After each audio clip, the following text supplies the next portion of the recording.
Hey guys, how's it going today? We're looking at how to take a steering wheel off a older Chevy, 60s Chevy, just basically 60s Chevy. I don't know if it goes back to the 50s or not, but this is what we're looking at on a 66 Chevy too. So first thing you want to do is remove the cap. I should go over the tool list. That's what I'll do right now. So you're gonna need a hammer. You're gonna wonder why you need a hammer, but I'll show you in a bit. You're gonna need a puller of some sort. Mine's homemade, so it works. And you're gonna need a Phillips screwdriver, 3/4, and whatever you need for, that might be 7/8. Let me double check that before I tell you.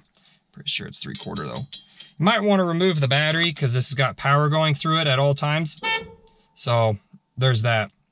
We're also gonna look at the layout of how everything goes. That way, one, I will remember next time I take one of these apart how this goes back together. You're also gonna need tools for this.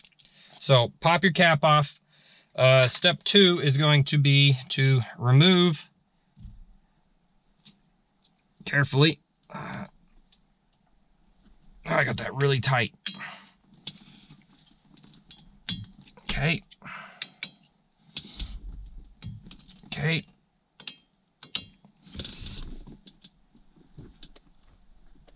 There we go.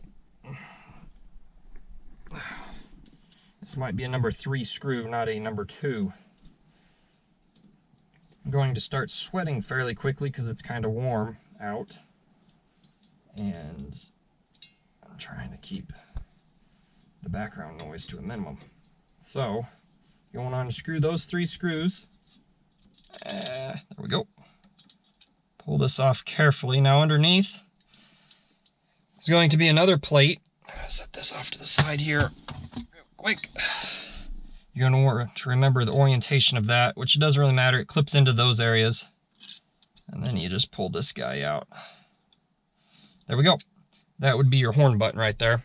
So after you get that piece of plastic off and that metal piece, the disc, which pushes on your horn button, you're going to want to break loose this nut, which is 3/4. I just talked about that. That's going to be a little bit of a trick, because steering wheels won't going to want to move.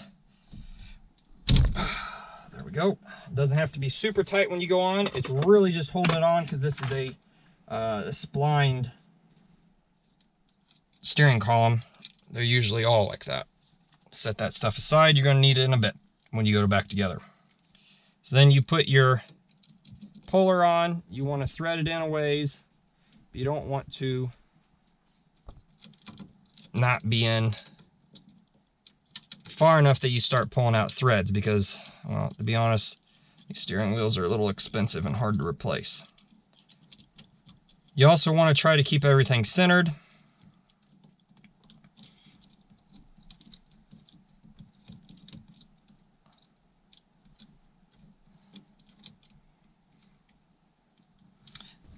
Make sure everything, let me take the camera off, make sure everything's somewhat centered here. We'll come through here. That way it pulls it off pretty straight. So that's the goal. Okay, so now what you're going to want to do, I'm just going to hold this camera while I do this. I think this is it 3/4? Socket's got a little rusty. Yep, all right. So it's going to take 2 hands. I'll put my camera back on. Hopefully, again, it's not just move it all over the place. What you're going to want to do is just put a little tension on it. You're not going to try to crank it down, and this is where the hammer comes into play.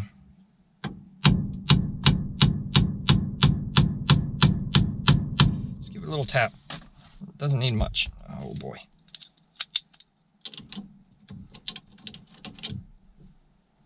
Give it a little bit more pressure.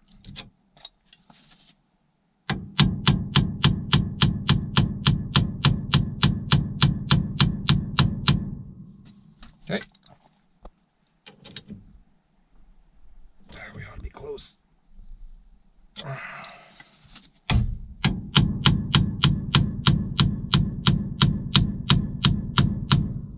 Hopefully it's pulling it kind of straight.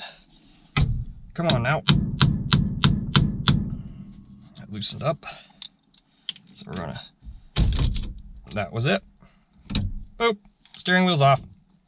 So I'm gonna take this apart. The hammer's there to help give it a little vibration and tap off. I didn't want to pull it all the way off. It's always a good idea also to mark, before you put that your puller on, you might want to mark this somehow, because that's where my problems come in on the reason why I'm taking it off, because I can't remember where it was previously. So I have my steering wheel kind of hanging off to the side. So hopefully I've kind of corrected here and I didn't go over it. There's a spring under there. And now you just want to put it back together. Slowly. So that's the video. Thanks for watching.